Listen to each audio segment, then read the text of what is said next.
Hello friends, good evening. Welcome to my YouTube channel math guide by Manoj Kumar.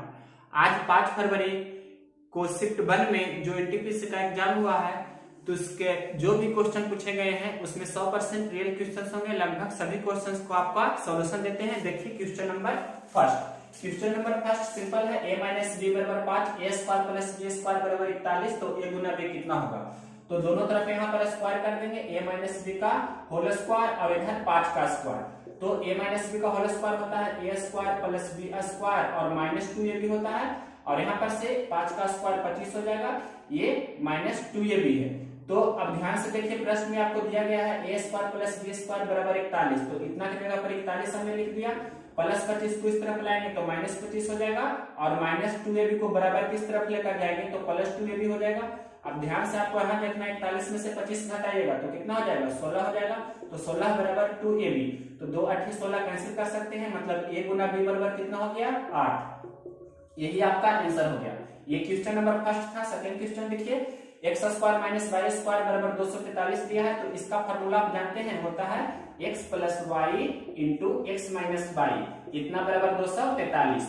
तो x plus Y का मान है 27, तो x माइनस वाई का मान कितना होगा कि 243 आ जाए 27 में गुना करने पर, तो 27 नंबर 243 होता है, मतलब यहाँ 9 होगा, या 27 नंबर 243 कैंसिल कर सकते हैं, तो x माइनस वाई का मान कितना हो गया? 9 हो गया।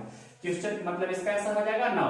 ये 8 हो गया आंसर में। क्वेश्चन नंबर देखिए थर्ड, इक्वेशन ऑफ लाइन, मतलब किसी रेखा का समीकरण इतना दिया है, तो जो फॉर्म होगा, मतलब एरिया ऑफ ट्रायंगल पूछ रहा है, जो त्रिभुज बनेगा, मतलब इस प्रकार से कोई जैसे ट्रायंगल है ये, और ये लाइन का इक्वेशन आपको दिया गया, ये एक्स एक्सिस है और ये आपका वाई एक्सिस है। ये इक्वेशन ऑफ लाइन दिया गया है 5x plus 7y, 5x plus 7y equal to 35। तो x कोऑर्डिनेट कितना होगा जो आप निकाल लीजिए, और y कोऑर्डिनेट कितना होगा जो निकाल लीजिए। तो एरिया ऑफ ट्रायंगल यही आपसे पूछ रहा है, इसका एरिया कितना होगा जो पूछ रहा है। तो क्वेश्चन सिंपल है, इसका फॉर्मेट आपको पता होगा। यहाँ पर एक बनाना होता है, तो एक बनाना है तो क्या करेंगे, 35 से डिवाइड कर देंगे दोनों तरफ, इधर भी 35 से और इधर भी 35 से, फिर अलग अलग कर देंगे, तो 5x बटा 35 तो कितना हो जाएगा? x बटा 7, 7y बटा 35 तो y बटा कितना हो जाएगा? 5, और 35 बटा 35 तो 1, यानी कि x कोऑर्डिनेट है 7 यूनिट और y कोऑर्डिनेट है कितना? 5 यूनिट। तो एरिया ऑफ ट्रायंगल क्या होगा? 1/2 गुना बेस इंटू हाइट, ये होता है। तो 7×5 = 35/2 मतलब 17.5 सेंटीमीटर स्क्वायर आपका इस प्रश्न का आंसर होगा। ये क्वेश्चन इजी था, आपको आना चाहिए बनाने के लिए। अब देखिए त्रिकोणमिति का ये क्वेश्चन, इसे आपको सोल्व करना होगा। तो सबसे पहले एलसीएम ले लेते हैं, tan theta into sec theta plus 1 या 1 प्लस सेक थीटा भी लिख सकते हैं, और इधर क्रॉस मल्टीप्लिकेशन करेंगे तो tan थीटा गुना tan थीटा क्या हो जाएगा? tan स्क्वायर थीटा, और ये दोनों गुना करेंगे तो a प्लस b का होल स्क्वायर होगा, 1 प्लस सेक थीटा का होल स्क्वायर, तो 1 का स्क्वायर 1, सेक थीटा का स्क्वायर सेक स्क्वायर थीटा हो जाएगा, प्लस 2ab, तो 2 गुना 1 गुना सेक थीटा तो 2 सेक थीटा। अब यहाँ ध्यान देने वाली बात ये है कि 1 प्लस tan स्क्वायर थीटा या tan स्क्वायर थीटा प्लस 1, इसका फॉर्मूला होता है क्या? सेक स्क्वायर थीटा, मतलब इसके जगह पर हम लिख सकते थे सेक स्क्वायर थीटा, तो सेक स्क्वायर थीटा 1 और यहाँ भी सेक स्क्वायर थीटा, तो 2 sec square theta plus 2 sec theta. तो हम ऊपर में 2 सेक थीटा कॉमन ले लेंगे, तो यहाँ पर क्या हो जाएगा? सेक थीटा बचेगा, तो 2 सेक स्क्वायर थीटा ये हो गया, और प्लस यहाँ पर क्या होगा? 2। अब ये 2 तो पूरा कॉमन हो गया, 2 सेक थीटा, तो यहाँ पर 1 होगा। अब नीचे देखिए 2 सेक थीटा पूरा कॉमन ले लिए, तो यहाँ 1 बचेगा। अब नीचे में है tan थीटा और इंटू 1 प्लस सेक थीटा, तो 1 प्लस सेक थीटा लिखिए या सेक थीटा प्लस 1 लिखिए, बात सेम है। तो ये आपका तो कैंसिल हो रहा है, तो बचा क्या? 2 सेक थीटा बटा tan थीटा, तो 2 सेक थीटा, सेक थीटा को क्या लिखिएगा? सेक थीटा को लिखते हैं 1 बटा cos थीटा, और ये क्या है? tan थीटा, 1 बटा tan थीटा मतलब cot थीटा है, तो cot थीटा को क्या लिखेंगे? cos थीटा बटे sin थीटा।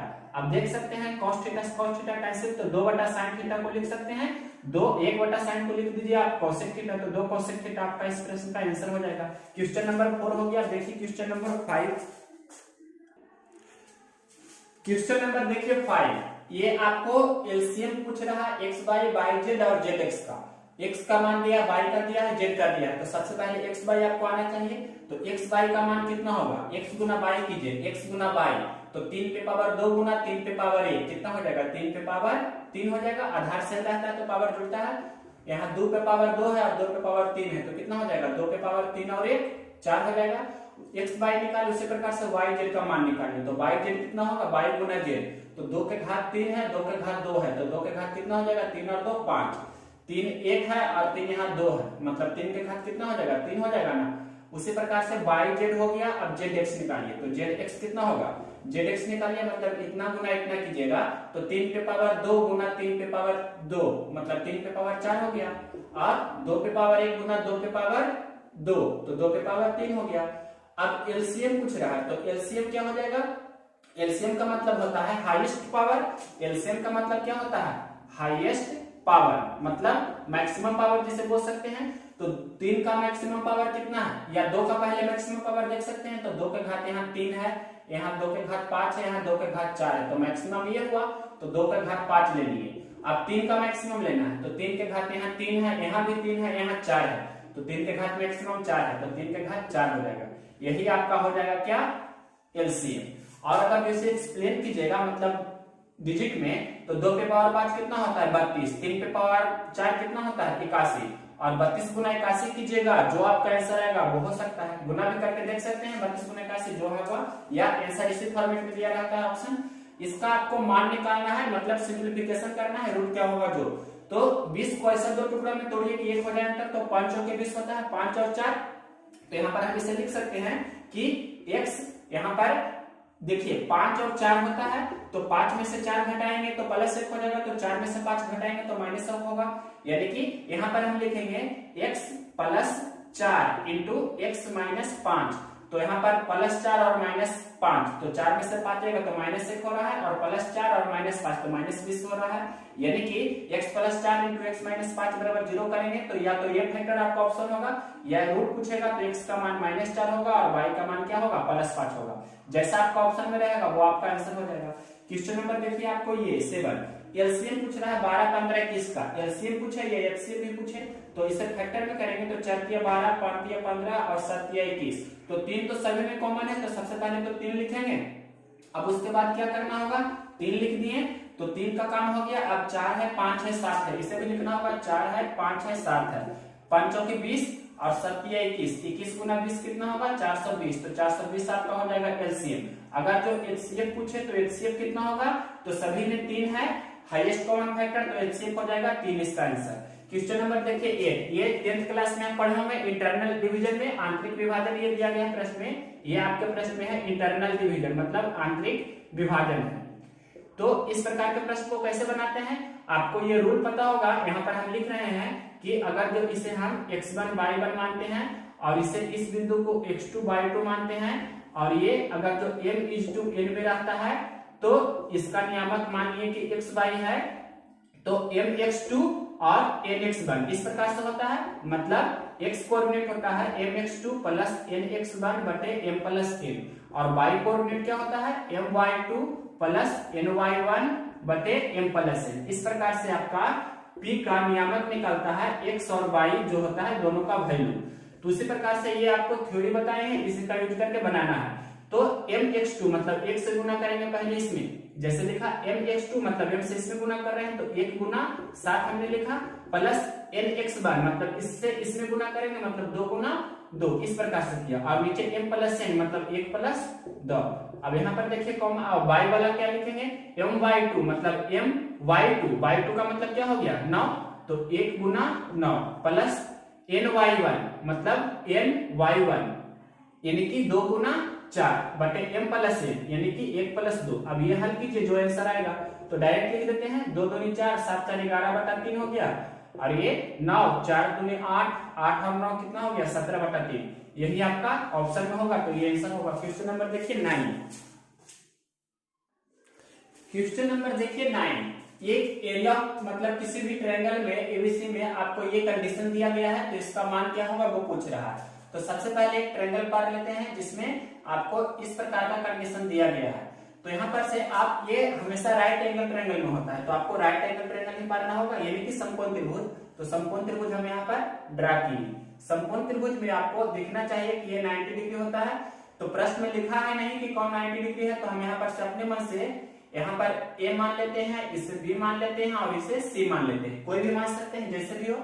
तो प्रश्न में ए जो है तो इसके सामने वाली भुजा को स्मॉल ए यूनिट माने, और ये सी है शीर्ष है तो इसके सामने वाली भुजा को सी यूनिट माने, और ये बी है तो इसकी लंबाई को हमने बी माना। इस प्रकार से तो प्रश्न में देखिए क्या लिखा गया है, ए इंटू बी कॉस सी का मान कितना होगा, सी के लिए ये वाला भुजा क्या हो जाएगा, लंब, तो ये वाला भुजा ढाल होगा, तो कॉस मतलब होता है ढाल बटे कर्ण, तो बी बटा ए, यानी कि इसका मान कितना हो जाएगा, बी बटे ए माइनस सी इंटू कॉस बी, तो कॉस बी के लिए ये वाला भुजा लंब है तो आधार ये वाला हो जाएगा, मतलब सी बटा ए, ये हो जाएगा आपका सी बटा ए। ये आपका हो गया कैलकुलेशन करके। तो यहाँ पर से ए और यहाँ पर ब्रैकेट में क्या हो जाएगा, तो बी स्क्वायर माइनस सी स्क्वायर बटा ये हो जाएगा, ए एलसीएम ले लेंगे तो और ए से ये कैंसिल हो जाएगी, यानी कि आपका आंसर हो जाएगा बी स्क्वायर माइनस सी स्क्वायर। जो भी ऑप्शन होगा आप आंसर दे सकते हैं। क्वेश्चन नंबर देखिए आपका 10, 6300 रुपये में किसी वस्तु को खरीदते हैं, 6% लाभ पर उसे बेचेंगे तो कितना में बिकेगा।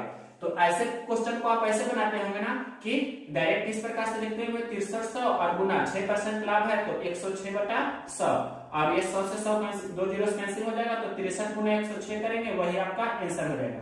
लेकिन ये गुना करने आपको टफ लग रहा होगा तो इसका और भी इजी वे है कि ऐसे कर सकते हैं। देखिए 6% लाभ है तो कितना लाभ हो रहा है, कितना लाभ हो रहा है जो निकाल लीजिए, 1% पहले निकालते हैं तो कितना होगा 63, तो 6% कितना होगा, मतलब लाभ निकाल लीजिए तो लाभ कितना होगा 63 गुना 6, 1% इसका कितना होगा, 1% मतलब दो जीरो गाइड करना है तो 63 हो जाएगा, तो 6% 63 गुना 6 तो 6 तिया 18 और 6 छक 36 37, तो 378 रुपया लाभ हुआ। 6300 रुपया में खरीदे हैं तो 378 रुपया लाभ हुआ, तो विक्रयमूल्य कितना होगा, मतलब विक्रयमूल्य बराबर होता है ना क्रयमूल्य प्लस लाभ। तो यहाँ पर से क्रयमूल्य कितना है आपके प्रश्न में 6300 है और लाभ कितना है, लाभ है 378, ये जोड़ दीजिए तो कितना हो जाएगा, आपका आंसर हो जाएगा 6678, यही आपका आंसर हो जाएगा। यहाँ भी गुना कीजिएगा तो आएगा 6678। क्वेश्चन देखिए आपका 11, किसी भी राइट एंगल ट्रायंगल समकोण त्रिभुज का लंब दिया है 8 और आधार दिया है 6, तो इसका एरिया कितना होगा, जो मतलब क्षेत्रफल। तो समकोण त्रिभुज का क्षेत्रफल जानते हैं 1/2 इंटू बेस इंटू क्या होता है, हाइट होता है, ये आपको पता होगा, मतलब 1/2 गुना आधार गुना ऊंचाई, तो आधार का मान 6 दिया है, ऊंचाई का मान 8 दिया है, तो किसी एक को कैंसिल कर लीजिए, 2 तिया 6 और 8 तिया 24 स्क्वायर यूनिट। जो भी अगर ये सेंटीमीटर में है तो वर्ग सेंटीमीटर होगा, ये मीटर में है तो वर्ग मीटर होगा। ये क्वेश्चन आपका हो गया कंप्लीट। अब क्वेश्चन नंबर देखिए 12, क्रॉस मल्टीप्लिकेशन करेंगे तो x गुना x बराबर इधर क्या हो जाएगा, रूट अंडर 162 गुना कितना हो जाएगा 128। अब आपको समझना ये हो जाएगा x स्क्वायर, इधर इसे हम लिख सकते हैं 81 गुना 2, और इसे लिख सकते हैं कितना 64 गुना 2। अब आप देखिए कि 81 का वर्गमूल 9 हो जाएगा, 2 से 1 2 बाहर हो जाएगा, और 64 का 8 हो जाएगा, मतलब 8 9 72 दूनी 144, x स्क्वायर का मान कितना हो गया 144, तो x का मान कितना हो जाएगा स्क्वायर रूट ऑफ 144, यानी कि x का मान हो जाएगा 12, तो 12 इस प्रश्न का आंसर होगा। क्वेश्चन नंबर देखिए 12 के बाद क्वेश्चन नंबर 13। क्वेश्चन नंबर देखिए 13, ये क्वेश्चन है किसी थैला में 1 रुपया 50 पैसा और 25 पैसे के सिक्के का अनुपात है 1:2:3 में, और प्रश्न में दिया है कि 50 पैसा के कुल 80 सिक्के हैं, तो उस थैले में कुल कितना मूल्य वाला, मतलब उस थैले में जो भी सिक्के हैं उसका कुल मूल्य कितना होगा, मतलब कुल धन भी इसे बोल सकते हैं, कुल मूल्य आपके प्रश्न में पूछ रहा है कितना होगा जो। तो ऐसे प्रश्न को कैसे बनाते हैं, देखिए 50 पैसे के कुल 80 सिक्का दिया है, 50 पैसा वाला 80 सिक्का है, तो यहाँ 50 पैसा वाला सिक्का है जो रेशियो में कितना है 2 है, मतलब 2 रेशियो का वैल्यू 80 सिक्का दिया है, यहाँ पर 2 सिक्का है रेशियो में, यहाँ 80 सिक्का है, यानी कि 2 यूनिट का वैल्यू 80 दिया है, तो कितना से गुना करने पर 80 हो रहा है, 1 यूनिट का वैल्यू मतलब 80/2 यानी कि 40 से, तो इसमें भी आपको 40 से गुना करना होगा और इसमें भी 40 से गुना करना होगा, तो 1 रुपया वाला 40 सिक्का हो गया और 3 रुपया वाला 120 सिक्का हो गया। तो टोटल आपको कुल धन निकालना है, यानी कि कुल मूल्य निकालना है, तो क्या कीजिएगा, देखिए 40 मतलब 1 रुपया वाला टोटल 40 सिक्का हुआ, ये आपका निकल गया, सिक्का निकल गया एक्चुअल में, मतलब 40 सिक्का हो गया 1 रुपया वाला, तो मूल्य कितना होगा, मतलब 40 गुना 1, जिसे 40 रुपया बोल सकते हैं, 40 रुपया हमने लिख भी दिया। उसी प्रकार से प्लस नेक्स्ट कीजिए, 50 पैसा वाला 80 सिक्का है, तो 50 पैसा को रुपये में बदलते हैं, मतलब 1/2 रुपये लिख सकते हैं, यानी कि कितना हो जाएगा, ये 50 पैसा वाला 80 सिक्का है, तो 40 रुपया डायरेक्ट बोल सकते हैं, या 1/2 गुना 80 मतलब 40 रुपया।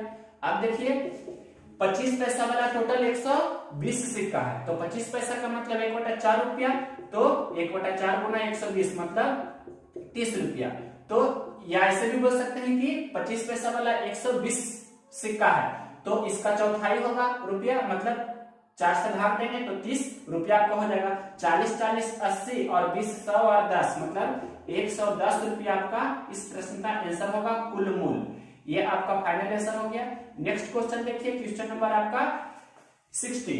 ये पहले क्वेश्चन नंबर 13 ये हो गया। 14 नंबर देखिए, इसका स्क्वायर रूट मतलब वर्गमूल निकालना है। तो 25 का कितना हो जाएगा, 25 का तो 5 होगा और 42 को इस प्रकार से तोड़ते हैं। यहाँ पर 6 गुना 7 आपको पता होगा, तो क्या होगा, यहाँ पर 6 लिखेंगे मतलब 65 रहेगा तभी होगा ये, और 65 रहेगा 2 अंक बाद दशमलव है तो यहाँ पर इधर से 1 अंक बाद दशमलव होगा। आप ऐसे भी कर सकते हैं, 6 7 42 तो हो रहा है, 1 बढ़ाकर गुना करते हैं इसमें, मतलब ये तो सिंपल था, 6.5 इसका आंसर होगा। क्वेश्चन नंबर देखिए, इसका फोर्थ प्रोपोर्शन पूछ रहा है, चतुर्थ अनुपाती। तो 4 है, 16 है और 20 है। चतुर्थ अनुपाती को मान लिए कि x है, तो आप जानते हैं नजदीक गुना नजदीक करते हैं, दूर गुना दूर करते हैं, यानी कि 16 गुना 20 बराबर क्या हो जाएगा, 4 गुना x। तो 4 चौके 16, तो 20 चौके 80, मतलब x का मान कितना हो गया, 80। नेक्स्ट क्वेश्चन देखिए, इसका आपको ये भी पता होगा कि BC बाई ए करते हैं, मतलब ये दोनों को गुना करते हैं बटा ए करते हैं। शॉर्टकट अप्रोच ये आपको पता होगा, 16 गुना 20 बटा 4, तो 4 चौके 16 और 20 चौके 80। इस प्रकार से भी ऐसे बता सकते हैं। ABC का चतुर्थ अनुपाती क्या होता है, BC बटा ए, ये फॉर्मूला होता है। तो फॉर्मूला कितना याद रखिएगा, आपको बेसिक से ही बनाना है। क्वेश्चन नंबर 15 के बाद देखिए क्वेश्चन नंबर 16 नंबर क्वेश्चन यहाँ बता रहे हैं, 5 पाइप किसी टंकी को 8 घंटे में भरते हैं, मतलब 5 पाइप भर के किसी टंकी को 8 घंटा में भरता है। तो समान धारिता के 8 पाइप उसी टंकी को कितना देर में भरेंगे, 8 पाइप कितना देर में भरेंगे, मान लें कितनी देर में भरेंगे, तो 8 से 8 कैंसिल हो जाएगा, मतलब कितना देर में भरेंगे, टी का मान हो गया 5 घंटा में। ये आपका आंसर हो जाएगा। क्वेश्चन नंबर 17 देखते हैं।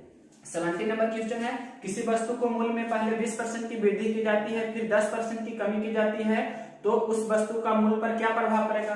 पहले 20% की वृद्धि है, प्लस 20%, फिर 10% की कमी है, तो यहाँ पर ये रूल लगा देंगे, x plus y plus x गुना वाई गुना 1/100, या x plus y plus x गुना वाई बटा 100 भी लिख सकते हैं।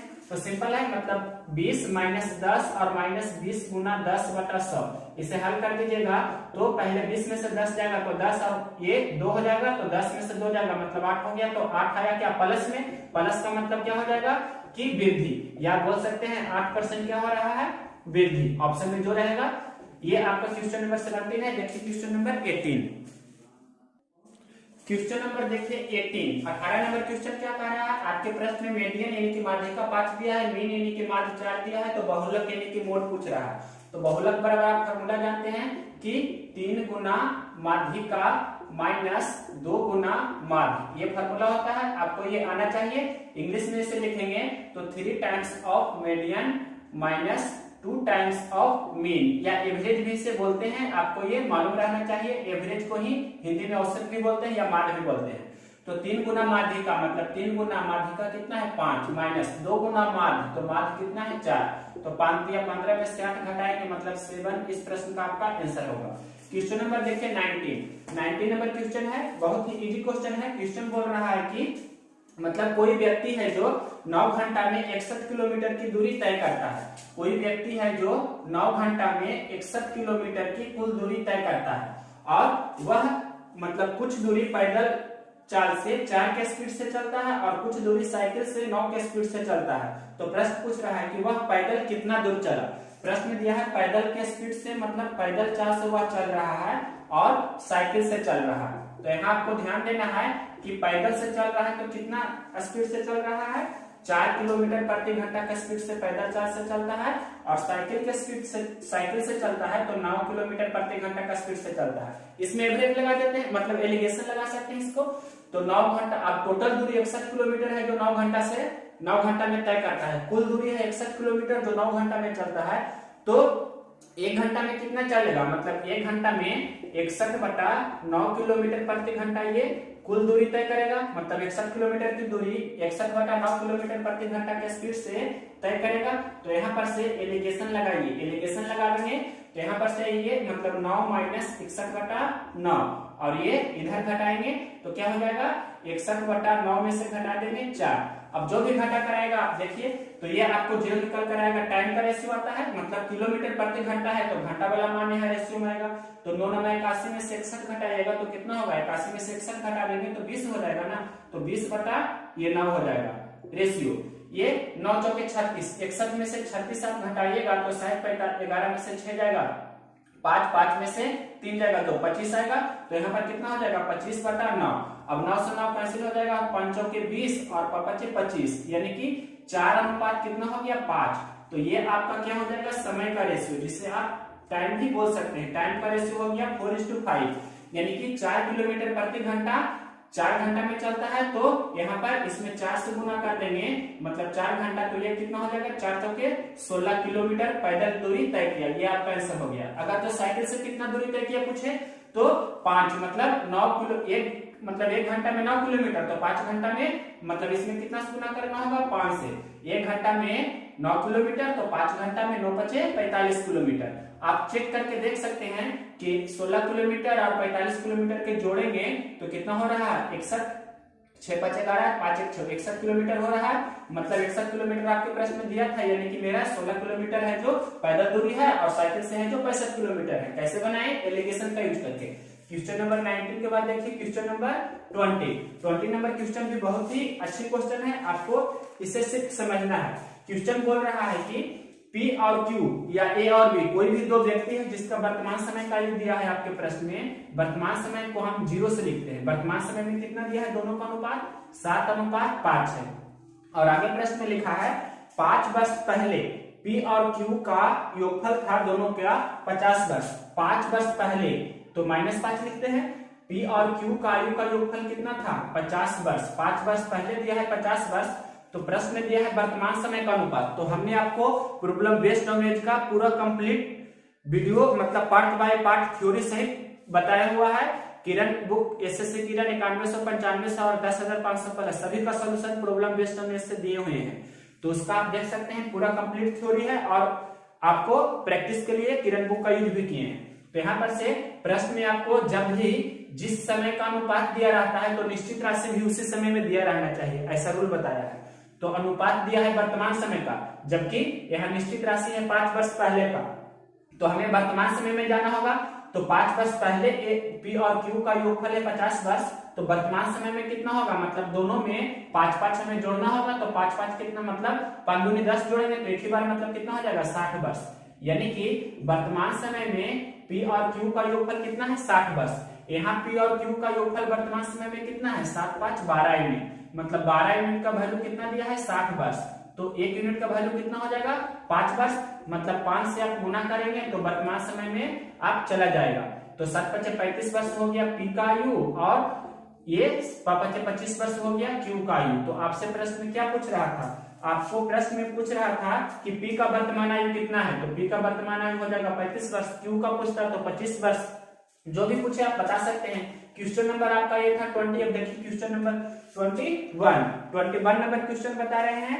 ये क्वेश्चन है कि कोई ट्रेन बिना रुके 60 के स्पीड से चलता है और रुक रुक कर, मतलब स्टॉपेज के साथ 40 के स्पीड से चलता है। तो 1 घंटे में कितने मिनट रुकेगी। तो आपको पता होगा एक फार्मूला डायरेक्ट इससे बनाने के लिए कि बिना रुके चाल माइनस रुक रुक कर जो चलती है उसका चाल, रुक रुक कर मतलब जो चाल होता है वो, और बटे यहाँ पर फिर लिखेंगे क्या, बिना रुके चाल। तो प्रश्न में आपके दिया है बिना रुके कितना दिया है, 60, और रुक रुक कर चलता है तो 40 का स्पीड से, बटा बिना रुके चाल यानी कि 60। हल कर देंगे तो ये 60 में से 40 जाएगा तो 20/60, 20/60 का मतलब हो गया 1/3 घंटा हो गया। लेकिन मिनट में पूछ रहा है तो 1 घंटा में 60 मिनट, तो 1/3 घंटा में 1/3 गुना 60 यानी कि 20 दिया 60, यानी कि 20 मिनट आपके प्रश्न का आंसर हो जाएगा। मतलब 1 घंटा में 20 मिनट वह रुकेगी। क्वेश्चन नंबर आपका था 21। आपको रूल याद रखना है, बिना रुके चाल माइनस रुक रुक कर चाल बटा बिना रुके चाल। ये आपका हो जाएगा 1 घंटा में कितना देर रुकेगा जो, तो यानी कि 1/3 घंटा का मतलब कितना हो गया, 20 मिनट रुकेगा। क्वेश्चन नंबर 22 देखते हैं 21 के आगे। क्वेश्चन नंबर देखिए 22 नंबर क्वेश्चन है। ए, बी और सी किसी काम को क्रमशः 20 दिन, 30 दिन और 60 दिन में करते हैं। मतलब ए किसी काम को 20 दिन में कर रहा है, बी उसी काम को आपके प्रश्न में दिया है 30 दिन में करता है, और सी उसी काम को 60 दिन में काम करता है। तो आपके प्रश्न में ये भी लिखा है कि ए है जो सभी दिन काम करता है, मतलब टोटल डेज ये सभी दिन काम करता है, जिसे लिख सकते हैं ऑल डेज, ये सभी दिन काम करते हैं। और बी के बारे में लिखा है कि बी है जो ऑड डेज काम करता है, यानी कि विषम दिन काम करता है। जो भी विषम संख्या मतलब 1 3 5 7 होता है तो विषम दिन काम करता है बी। उसी प्रकार से आपके प्रश्न में सी के बारे में लिखा गया है कि सी है जो सम दिन काम करता है, मतलब दूसरा दिन, चौथा दिन, इस प्रकार से। तो ये आपका मतलब लिख सकते हैं इंग्लिश में इवेन डेज। तो आपको पता होना चाहिए इवेन मतलब दूसरा दिन, चौथा दिन, छठा दिन, इसी प्रकार से। और मतलब पहला दिन, तीसरा दिन, पांचवा दिन, और ये सभी दिन काम करता है, मतलब 1 2 3 4 5 6 मतलब सभी दिन ये काम करता है ए। तो प्रश्न क्या पूछ रहा है कि टोटल काम को करने में उसे कुल कितना समय लगेगा, ऐसा आपके प्रश्न में दिया गया है, मतलब टोटल टाइम आपसे पूछ रहा है। तो देखिए कैसे बनाते हैं, टोटल कितना हो जाएगा एलसीएम, मतलब टोटल टाइम मतलब टोटल वर्क निकाल सकते हैं। एलसीएम जो होता है तो 20 20 60 का एलसीएम 60 होगा, यानी कि 20 या 60 है 3 के क्षमता से करेगा, 30 दूनी 60 है 2 के क्षमता से, 60 है कम 60 है 1 के क्षमता से करेगा। अब देखिए यहाँ पर लिख रहे हैं डे, मतलब फर्स्ट डे, सेकेंड डे और उसी प्रकार से थर्ड डे होगा, तो 2 दिन का रेशियो हम निकालते हैं, पता होगा। तो पहला दिन देखिए क्या कह रहा है, मतलब फर्स्ट डे के बारे में ए तो रहेगा, तो ए 3 के क्षमता से काम करेगा, 3 यूनिट काम किया ए। और बी रहेगा कि नहीं, बी के बारे में फर्स्ट क्या होता है, ऑड होता है, सेकंड क्या होता है, इवन होता है।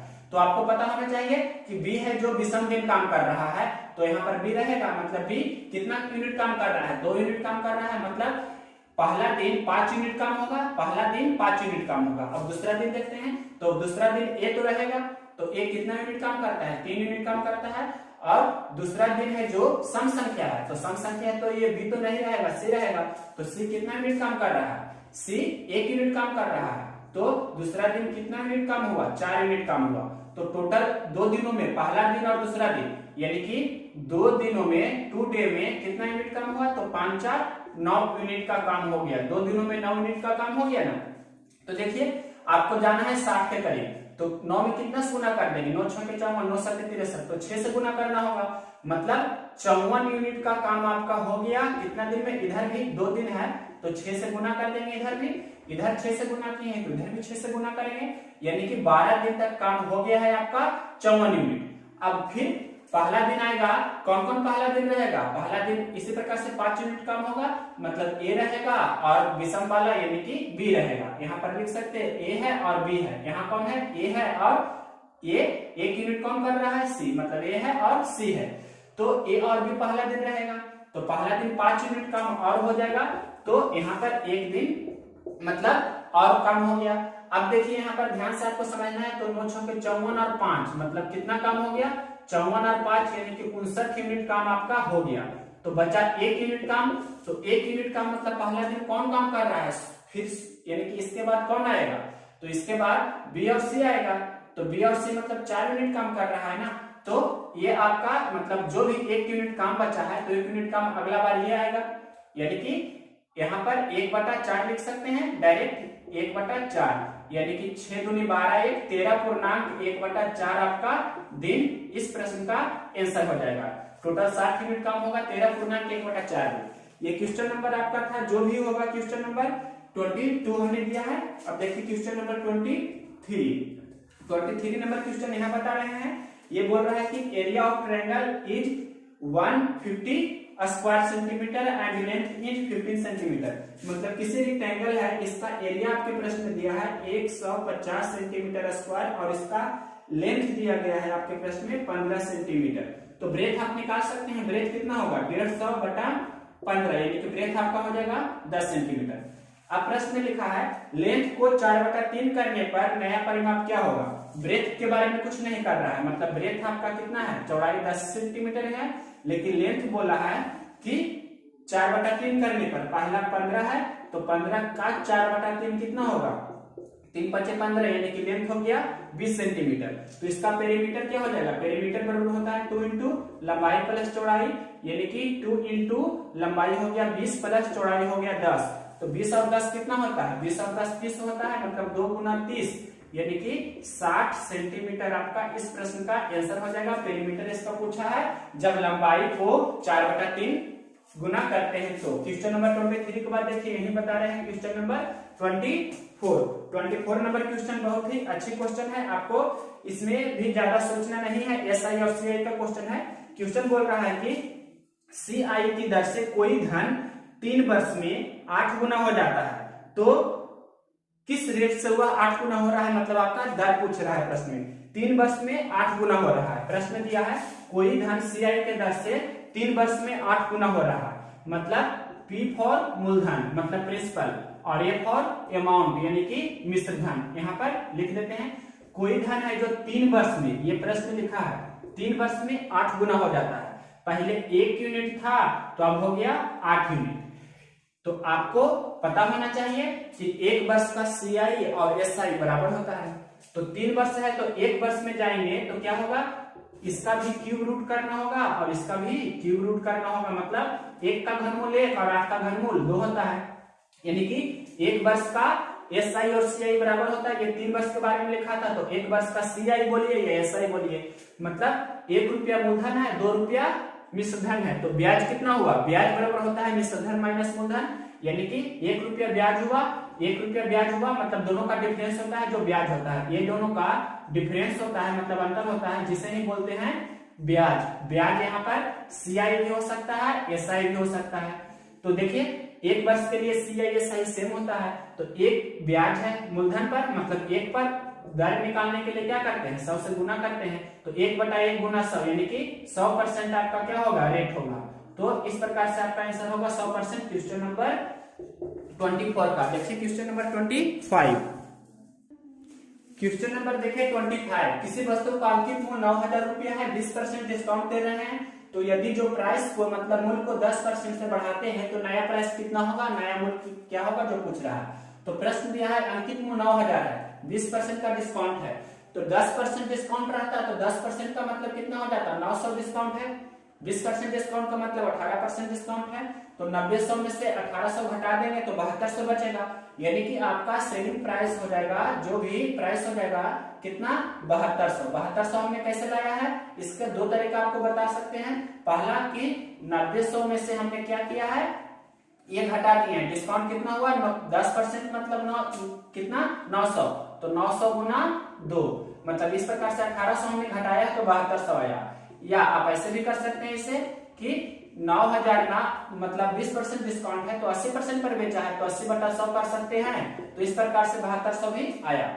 अब इसका है जो रेट है मतलब 10% इंक्रीज कर रहा है, तो 7200 का 10% कितना होगा, 10% का मतलब 1 जीरो गायब करना है, यानी कि 720 बढ़ा रहा है, तो 720 इसमें जोड़ दीजिए, तो ये आपका इस प्रश्न का आंसर हो जाएगा 7,920 रुपया आंसर हो जाएगा।